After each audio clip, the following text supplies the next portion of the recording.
quick review of our new Ford Ranger.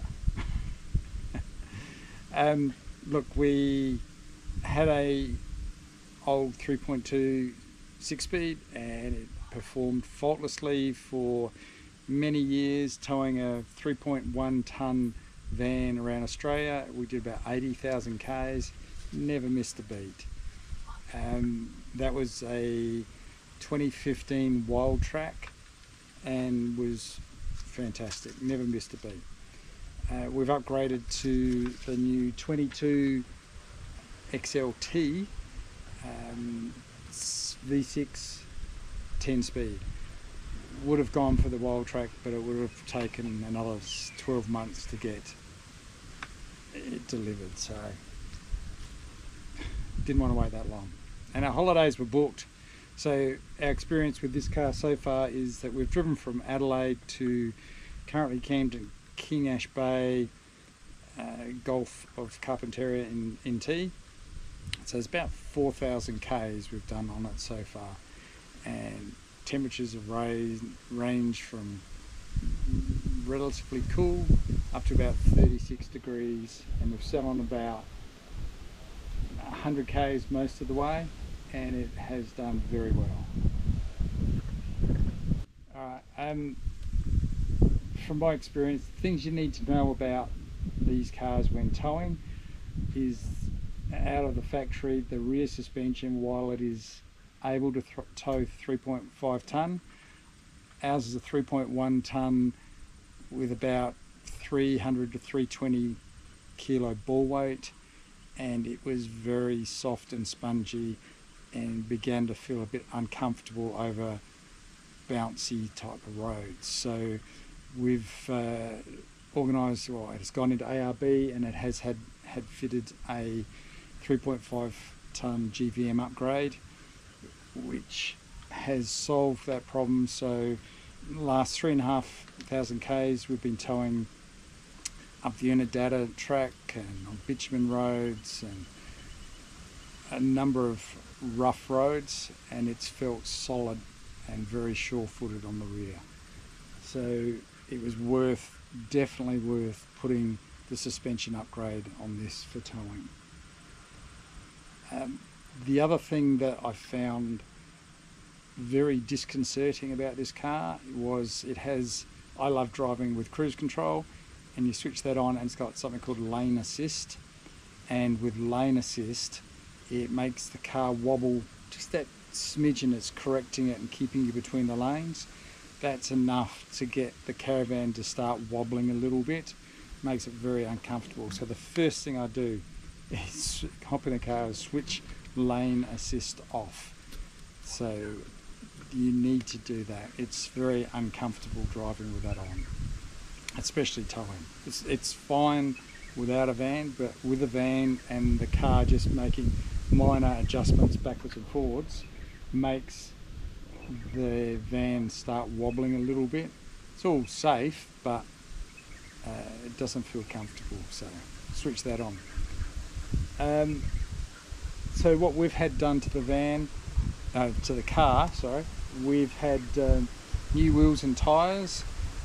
The tyres that came with the XLT as standard were only 17x6 tyres, or 6-inch, and we were led to believe that you cannot put light truck all-terrain tyres on those rims.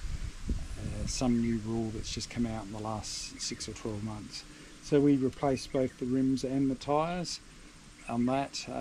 That cost us about $3,000. We did all 5 tyres including the spare, but we went for a I forgot the size, 265/70 I think it, no, let me go find out.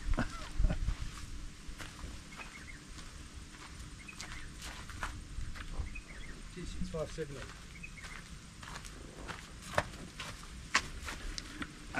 Okay, so we went for the tyre, put a 265/70 tyre on it. We could have put the 285/70 tyre on here, which would be better for off-road, but I think it'll be a bit heavier on juice, having the bigger tyre, so we went for the smaller tyre because most of our work will be towing. So far, no problems with the wheels and tyres, they're great.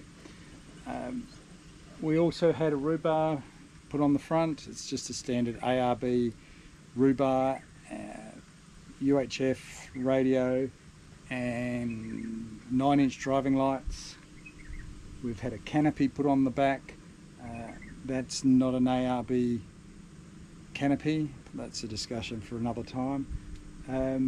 We've put a King's draw system in the back, so we would have, you know, I'm guessing 60, 70 kilos of weight in each drawer, so that puts a bit more weight on the back. And we did actually option to put pump up shocks or pump up airbags on the back of this, so that later on when we put more weight, or if we put more weight in, we can handle that weight comfortably. But for this trip, with everything we've got in it, those airbags have been running at about 5 psi, next to not being used at all basically, but they're there should we need it in the future. But look, in the last 4,000 k's from Adelaide to King Ash Bay, we've tried to average wherever we could 100k on the highway, and with fuel economy towing the van has been between 16.5 to 20.5. It just depends on the wind, but I'd say on average about 18 to 18.5 litres per 100 towing. So comparing that, which I can only compare that to the old 3.2 6-speed Ranger, I would say it's at least 2 or 3 litres per 100 better than the old Ranger. And with a bucket load more power, if you want to overtake, you just put your foot down and it just takes off. So up and down hills, it's consistent. The cruise control can handle it, just sits at that. If you sit at 100, it just stays at 100 up and down. Whereas the old 3.2, I never used to drive. I put it in sports mode and then never used to try and keep it out of 6th gear all the time. But I was always changing down gears and slowing down on the hills and so on. It was just a little bit underpowered. Loved it. It was a great car. Like I said, we did 80,000 odd k's towing this van around Australia, and it never missed a beat. We did have a transmission cooler on that. A couple of times going across the Nullarbor and a few places, it was up 47 degrees plus, and we were still sitting at 100 k's towing, and the motor / transmission never ever got hot. This new car doesn't have a transmission cooler. It's a bit of a worry, but it doesn't seem to need it yet.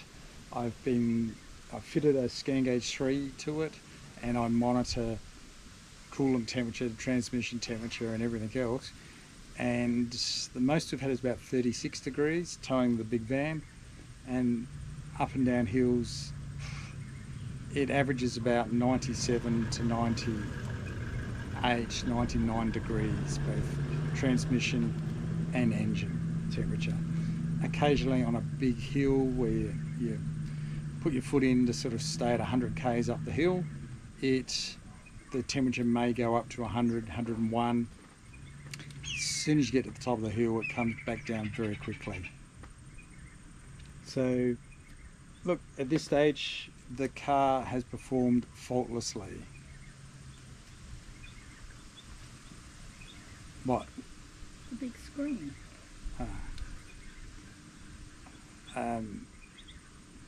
Alright, so other things I like about the car, the big screen is great for, I was going to say fucking old people, no, but the big screen is great for us oldies. It's great having a big screen. For us oldies, it's great having a big screen.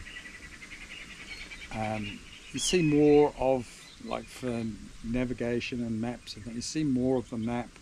It's easier to understand, and it shows a heap of extra things as well. So, and look, the instrumentation on the new Ranger is great. Even though this is an XLT, not the Wildtrak, and we've come from a Wildtrak to the XLT, the wizardry that's on this is still better and more advanced than the previous 3.2 Rangers. It's got the different drive modes, you know, normal, economy, tow haul mode, slippery, sand, I can't remember them all. It's got all these different tow haul modes. Never had those in the previous Ranger. Bucket loads more power, the transmission is smoother, it's got a bucket load of gears to choose.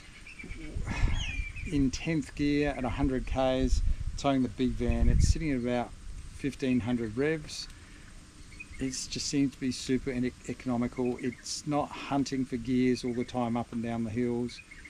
At this stage, I'm happy to let it go. There is a feature in there to lock out different gears or to drive it in manual mode.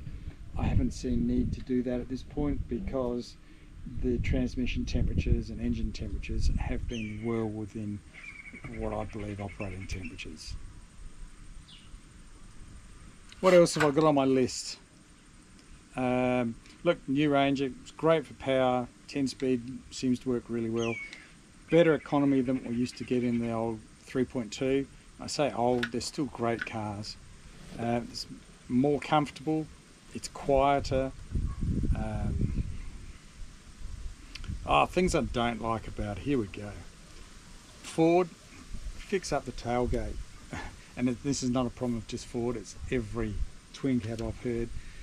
The dust and rubbish, the gaps I can put my hand through nearly, or finger at least. And I've already installed a seal kit and still get a ton of dust in the back. And that's no fun when you've spent a day.